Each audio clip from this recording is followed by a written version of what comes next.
की आता मराठीमध्ये ट्रिक आहे पूर्णपणे, म्हणजे मित्र माझा रागू, म्हणजे एकदम फनीवाली ट्रिक असणार आहे, मित्र माझा रागू छाप.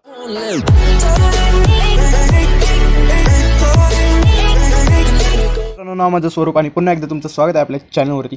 तर आज आपण मित्रांनो म्हणजे लॅटिट्यूड हे पाहणार आहोत. तर लॅटिट्यूड म्हणजे काय तर रेखांश अक्षांश. तर हे आपल्याला म्हणजे 5वी 6वी पासून आपल्याला हे म्हणजे शिकवलेलं असतं शिक्षकांनी की म्हणजे लॅटिट्यूड म्हणजे काय. लॅटिट्यूड म्हणजे काय हिंदीमध्ये पाहायला गेलं तर लॅटिट्यूड म्हणजे लेटिव्ह लाईन. या ज्या आडव्या ज्या तुम्हाला लाईन्स दिसतात या म्हणजे आपल्या या काल्पनिक असतात. तर नाहीतर तुम्ही लोक म्हणाल की आपल्या पृथ्वीवरती या लाईन्स म्हणजे आता कोणी काढल्या वगैरे, तर ते तसं नसतं. तर या लाईन्स ह्या म्हणजे आपल्या काल्पनिक बनवलेल्या असतात. तर या लाईन्सचा म्हणजे आपल्याला अभ्यासात म्हणजे खूपच जास्त उपयोग होतो. तर म्हणजे विविध कॉम्पिटेटिव्ह एक्झाम्स वगैरे यांमध्ये लॅटिट्यूड आणि लॉन्जिट्यूडबद्दल खूप सारे प्रश्न विचारलेले असतात. त्यामुळं हा व्हिडिओ बनवला आहे. तर आता तुम्ही बघा.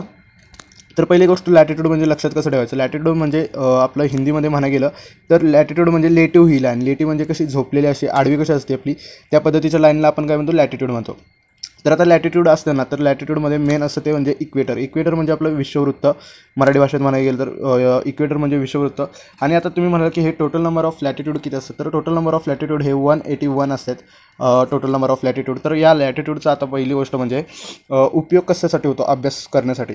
तर आता लॅटिट्यूडमुळे आपल्याला कळतं की म्हणजे वेगवेगळे ट्रॉपिकल झोन्स असतात. म्हणजे आपल्याला ज्या म्हणजे वरच्या पोलर रिजनमधली परिस्थिती, जे म्हणजे आपले समोरचे झोन असतील ट्रॉपिकल झोन, परत मग जे असतील मधले म्हणजे जे मिडमधले म्हणजे समशीतोष्ण जे झोन असतात त्यांबद्दल, परत उष्णकटिबंधीय झोन यांच्याबद्दल आपल्याला म्हणजे प्रत्येक गोष्टीबद्दल आपल्याला माहिती मिळते.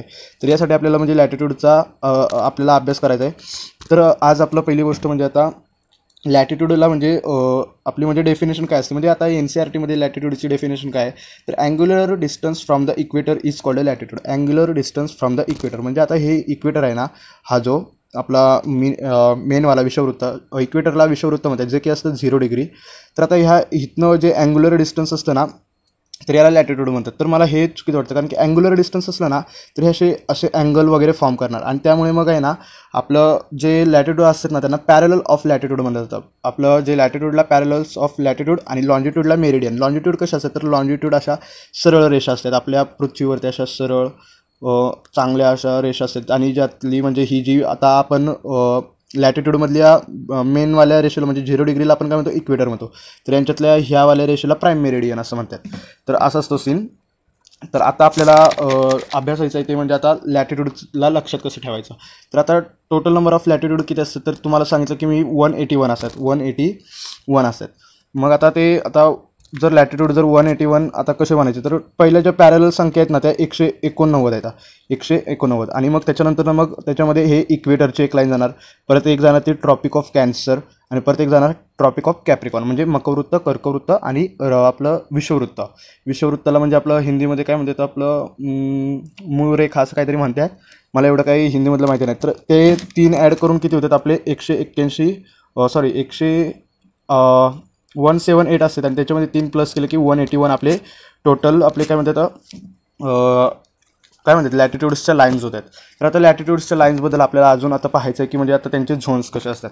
तर आता हे लॅटिट्यूडमधील हा तुम्ही एक इमेज बघा. तर या इमेजमध्ये काय दाखवलं आहे, तर पहिली गोष्ट आहे तो हा म्हणजे हा बीचवाला इक्वेटर. आता हा जो इक्वेटर आहे ना, इक्वेटर हा 0 डिग्रीला असतो. मग आता सूर्याची जी हितनं अशी तिरकी म्हणजे सूर्यकिरणे जी पडणार आहेत ना आपल्या पृथ्वीवरती, तर ही इथे सरळ पडतात. इथे जो इक्वेटरचा जो प्रदेश असतो तिथे सरळ पडतात. आणि आता तुम्ही म्हणाल की इथे आता डिग्री किती असते, तर याची इक्वेटरची डिग्री जी असते ते असते म्हणजे 0 डिग्री. इक्वेटरला आपण किती मानतो, इक्वेटर हा 0 डिग्रीवरती असतो. आणि परत मग आता ट्रॉपिक ऑफ कॅन्सर हे 23 हाफ डिग्री असतं, 23 हाफ. आणि जे ट्रॉपिक ऑफ कॅप्रिकॉन असतं ते पण 23 हाफ असतं. आता तुम्ही म्हणाल की 23 हाफ कसं काय, म्हणजे 23.5 डिग्री हाफ कसं काय. तर आपली जी पृथ्वीचं अर्थचं जे आपल्या रोटेशन आहे, आपल्या अर्थचं जे रोटेशन आहे, तर आपली अर्थ तुम्हाला माहिती असेल की 23.5 डिग्रीने झुकलेले आहे. त्याच्यामुळे आपल्या म्हणजे काय होतात, ऋतू निर्माण होतात. परत मग आपली पृथ्वी अशी स्वतःभोवती फिरता सूर्याभोवती सुद्धा फिरते. म्हणजे रोटेशन आणि रिव्हॉल्युशन यांसाठी म्हणजे ही डिग्री. त्यामुळे मग जे म्हणजे ज्ञानी लोक होते त्यांनी म्हणजे काय 23.5 डिग्री हेच म्हणजे काय म्हणलं ट्रॉपिक ऑफ कॅन्सर आणि ट्रॉपिक ऑफ कॅप्रिकॉर्न म्हणजे असं त्यांनी त्या लाईन्स बनवलेल्या. या म्हणजे एक काल्पनिक प्रकारच्या लाईन्स असतात ज्या की पृथ्वीच्याबद्दल आपल्याला सांगत असतात. तर आपला जो सन असतो ना त्याच्याकडनं ज्या डायरेक्ट सनरेज पडतात ना तर त्या इक्वेटरला पडतात. आणि इक्वेटर आणि जो हा म्हणजे बीचवाला जो पार्ट असणार म्हणजे ट्रॉपिक ऑफ कॅन्सर म्हणजे कर्कवृत्त आणि ट्रॉपिक ऑफ कॅप्रिकॉर्न म्हणजे मकरवृत्त. तर यांमधला जो हा पार्ट असणार आहे हा म्हणजे तुम्हाला आता दाखवतो. हा जो मधलावाला पार्ट असणार आहे ना तर याला टॉरिड झोन म्हणजे काय आपलं टॉरिड झोन म्हणजे ट्रॉपिकल झोन म्हणलं जातं. ट्रॉपिकल झोन म्हणजे काय आपलं उष्णकटिबंधीय प्रदेश. तर असं म्हणलं जातं आपल्या यावाल्या झोनला म्हणजे जो ट्रॉपिक ऑफ कॅन्सर आणि ट्रॉपिक ऑफ कॅप्रिकॉनच्या बीचवाला जो झोन आहे त्याला काय म्हणलं जातं तर ट्रॉपिकल झोन. तर असं असतं सेम. मग आता ट्रॉपिकल झोन झाला तर ट्रॉपिक ऑफ कॅन्सर हे आपलं तुम्हाला माहिती असेल. इथं आपलं तुम्हाला भारत असं मस्त आहे की इकडे वरच्या बाजूला आहे आणि आपल्या भारताच्या मध्यातून आहे ना कंप्लीट मध्यातून आपल्या ट्रॉपिक ऑफ कॅन्सर जातं. तर तुम्हाला आता क्वेश्चन विचारतील की म्हणजे आता भारतातून किती राज्यातून ट्रॉपिक ऑफ कॅन्सर म्हणजे मकरवृत्त जातं. तर मकरवृत्त हे भारताच्या 8 राज्यातून जातं. आता 8 राज्य तुम्ही म्हणाल कोणकोणती. तर आता त्यासाठी एक मस्तपैकी भारीवाली ट्रिक तुम्हाला सांगतो म्हणजे जर लक्षात ठेवायचं असेल तर तुम्हाला 1 मिनटं. तर ती ट्रिक म्हणजे असे की आता मराठीमध्ये ट्रिक आहे पूर्णपणे म्हणजे मित्र माझा रागू म्हणजे एकदम फनीवाली ट्रिक असणार आहे. मित्र माझा रागू छाप. तर आता याच्यामध्ये मी म्हणजे काय मिझोरम. तुम्ही लक्षात ठेवा मी म्हणजे मिझोरम. टोटल आपल्याकडे किती 8 स्टेट्स आहेत ज्यांच्यामधून की आपलं म्हणजे ट्रॉपिक ऑफ कॅन्सर जातं. तर आता ट्रॉपिक ऑफ कॅन्सरचा जो वरचा जो झोन असतो तर त्याला काय म्हणतात टेम्परेट झोन. टेम्परेट झोन म्हणजे काय समशीतोष्ण. मला म्हणजे हे उच्चार तर नीट येत नाही तर त्यामुळे असा प्रॉब्लेम होतो. तर ट्रॉपिक ऑफ कॅन्सरचा जो वरचावाला पार्ट असतो ना तर त्याला म्हणलं जातं तर टेम्परेट झोन. तर पहिली गोष्ट आपल्या ट्रिकवर येऊया आपण. तर मित्र माझा रागू छाप. मी म्हणजे काय मिझोरम. म्हणजे काय त्रिपुरा. मा म्हणजे काय मध्य प्रदेश. झ म्हणजे काय झारखंड. रा म्हणजे राजस्थान. ग म्हणजे गुजरात. छ म्हणजे छत्तीसगड आणि प म्हणजे पश्चिम बंगाल. म्हणजे भारताच्या ज्या 8 राज्यांमधून जे आपलं ट्रॉपिक ऑफ कॅन्सर जे कर्कवृत्त जातं तर त्या म्हणजे राज्यांना लक्षात ठेवण्यासाठी एक मस्तपैकी ओपीवाली ट्रिक आहे. तर असं मला वाटतं. तर आता हे म्हणजे आपल्या भारतातल्या 8 राज्यांमधून हे कर्कवृत्त जातं.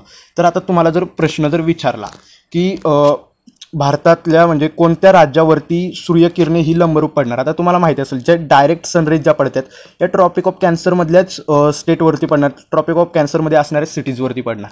तर आता तुम्हाला ऑप्शन ए देतील म्हणतील की आपलं मुंबई. सेकंड ऑप्शन असेल की तुमचा बेंगलोर. थर्ड ऑप्शन असेल चेन्नई आणि चौथा ऑप्शन असेल दिल्ली.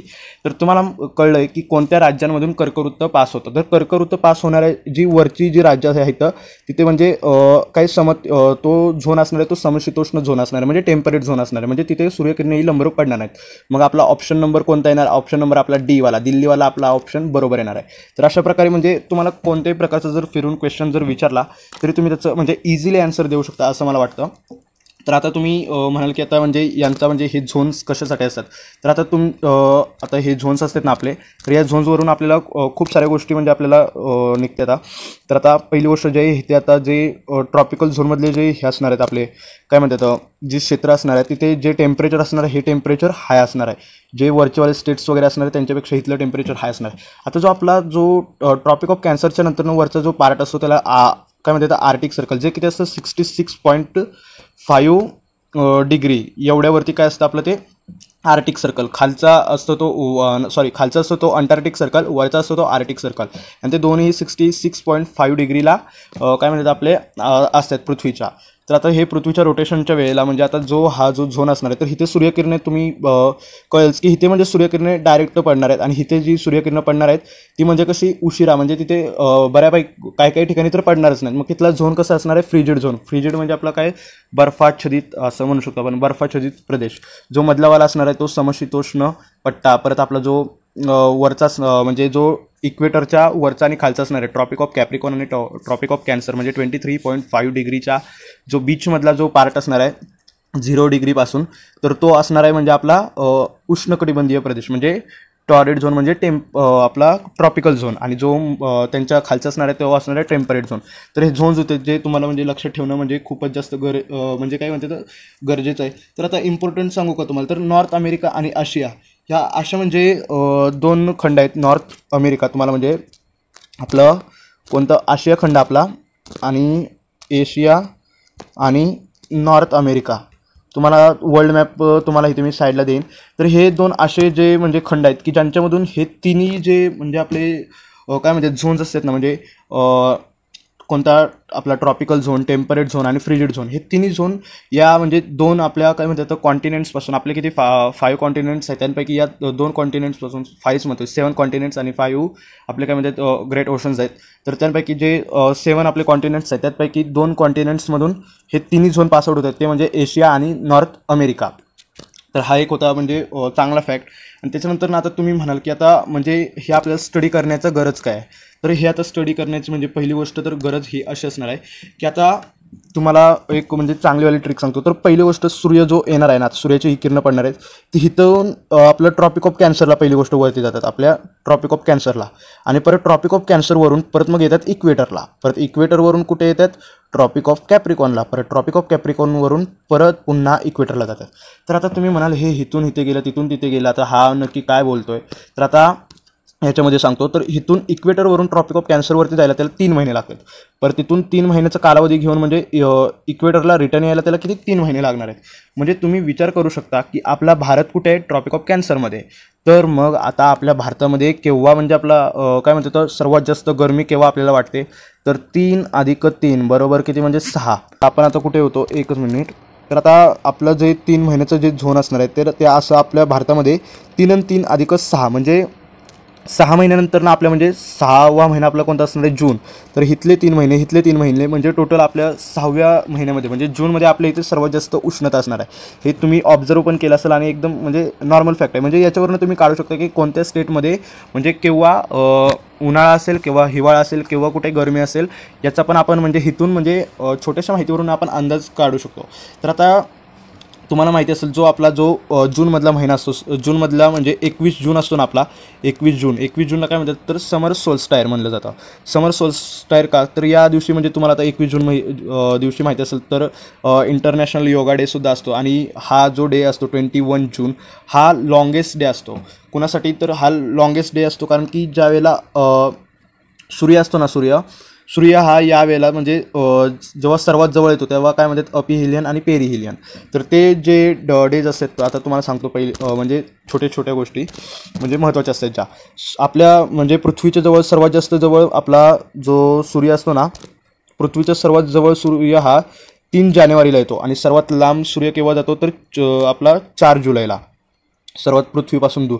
तर हे या गोष्टी आपल्या लक्षात नाही ठेवायचे. तर आता आपल्यामध्ये म्हणजे जे कॉन्टिनेंट्स आहेत त्यांच्यामध्ये समर सोल्स्टायर केव्हा येणार आहेत ते वगैरे. तर आता लॉंगेस्ट डे असणार आहे ना जो आपल्या नॉर्थ हेमिस्फिअरसाठी असणार आहे, जो नॉर्थ हेमिस्फिअर असणार आहे आपला इंडियावाला, तर त्यांच्यासाठी जो लॉंगेस्ट डे असणार आहे तो केव्हा असणार आहे 21 जूनसाठी. 21 जून म्हणजे इंटरनॅशनल योगा डे म्हणजे नॉर्मली लक्षात ठेवण्यासाठी. आणि सर्वात शॉर्टेस्ट आणि आता इथे म्हणजे आपला सर्वात लॉंगेस्ट डे झाला कोणत्यासाठी, नॉर्थ म्हणजे जे नॉर्थ साईडला नॉर्थ हेमिस्फिअरमध्ये जे कंट्रीज आहेत त्यांच्यासाठी 21 जून हा म्हणजे सर्वात जास्त काय झाला आपला लॉंगेस्ट डे झाला. मग आता त्या उलट आपले जे खालचे जे सदर्न हेमिस्फिअरमधले जे काय म्हणतात कंट्रीज असतात तर त्यांसाठी 21 जून हा सर्वात शॉर्टेस्ट डे झाला होतो. कशावरून आपण ही माहिती काढली, तर इक्वेटरवरून जी सूर्याची किरणे जी पडतात आपल्या पृथ्वीवरती, तर त्यावरून आपल्याला म्हणजे ही माहिती मिळते. जी ज्ञानी लोकं होती, जी म्हणजे स्कॉलर्स विद्वान होती, त्यांनी सांगितलं आहे म्हणजे त्यांच्या माहितीनुसार तर 21 जूनला नदर्न हेमिस्फिअरमध्ये आपला काय सर्वात लॉंगेस्ट डे असणार आहे. आणि 21 जूनला त्याच दिवशी बरोबर आपले जे सदर्न हेमिस्फिअरवाले जे कंट्रीज असणार आहेत त्यांच्यासाठी हा सर्वात शॉर्टेस्ट डे असणार आहे. तर ही होती छोटीशी इन्फॉर्मेशन. तर आता तुम्ही म्हणाल की आपल्यासाठी आता म्हणजे आपण तर कुठे आहे, आपण आहे नदर्न हेमिस्फिअरमध्ये, आपण नदर्न हेमिस्फिअरमध्ये राहतो. तर आपल्यासाठी आता केव्हा म्हणजे सर्वात शॉर्टेस्ट डे येणार, तर आता शॉर्टेस्ट डे केव्हा येणार तर याच्यानंतरनं 6 महिन्यानंतरनं. कसं पृथ्वी हिथून म्हणजे आपलं जे सूर्यकिरणं होती हिथून इथे गेली, हिथून इथे गेली, परत हिथून इथे आणि हिथून इथे आली. मग इथे 3 महिने गेले, इथं 3 महिने गेले, इथं 3 महिने गेले, इथे 3 महिने गेले, बरोबर का नाही. मग आता आपल्याला 6व्या महिन्यात म्हणजे 21 जूनला आपल्या इथे सर्वात लॉंगेस्ट डे असतो. मग आता त्याच्यानंतरनं शॉर्टेस्ट डे केव्हा येणार, अजून 6 महिने प्लस केले तर म्हणजे 21 जून नंतरनं 6 महिने कोणता आपला 6वा महिना आपला डिसेंबर. मग आता डिसेंबरमध्ये कोणती तारीख केला म्हणजे आपला शॉर्टेस्ट डे असणार आहे तर तो असणार आहे 22 डिसेंबर. 22 डिसेंबर म्हणजे आपलं जे काय असतं ख्रिसमस असतं ना, मेरी ख्रिसमसच्या आदल्या 3 दिवस आधी म्हणजे 25 डिसेंबरच्या आधी 3 दिवस 22 डिसेंबरला आणि 21 जूनला काय असतं आपल्या इथे सर्वात मोठा दिवस असतो. तेव्हा म्हणजे सर्वात मोठा दिवस, हा मोठा दिवसच म्हणू शकतो. सर्वात मोठा दिवस आपल्या नदर्न हेमिस्फिअरमध्ये असणार आहे 21 जून आणि सर्वात छोटा दिवस आपल्या नदर्न हेमिस्फिअरसाठी असणार आहे 22 डिसेंबर. आणि तेच उलट असणार आहे आपले जे सदर्न हेमिस्फिअरवाले जे कंट्रीज आहेत ना, सदर्न हेमिस्फिअरवाले जे कंट्रीज असतील किंवा जे कॉन्टिनेंट्स असतील त्यांच्यासाठी हा म्हणजे सर्वात छोटासा दिवस असतो. तर असं असतं हे छोट्या छोट्या गोष्टी पण खूपच म्हणजे महत्त्वाच्या असतात या गोष्टी लक्षात ठेवण्यासाठी. तर आता हा म्हणजे व्हिडिओ तुम्हाला कसा वाटला, थोडासा कन्फ्युजिंग आहे तर मित्रांनो रिटर्न बघा, कारण की मला म्हणजे एवढं चांगलं जिओग्राफी शिकवता येत नाही, पण मी फार तर प्रयत्न केलेला आहे माझ्या पद्धतीने. जर तुम्हाला जर व्हिडिओ आवडला असेल तर व्हिडिओला लाईक करा, चॅनलला सबस्क्राईब करा आणि आपण भेटूया नवीन व्हिडिओमध्ये.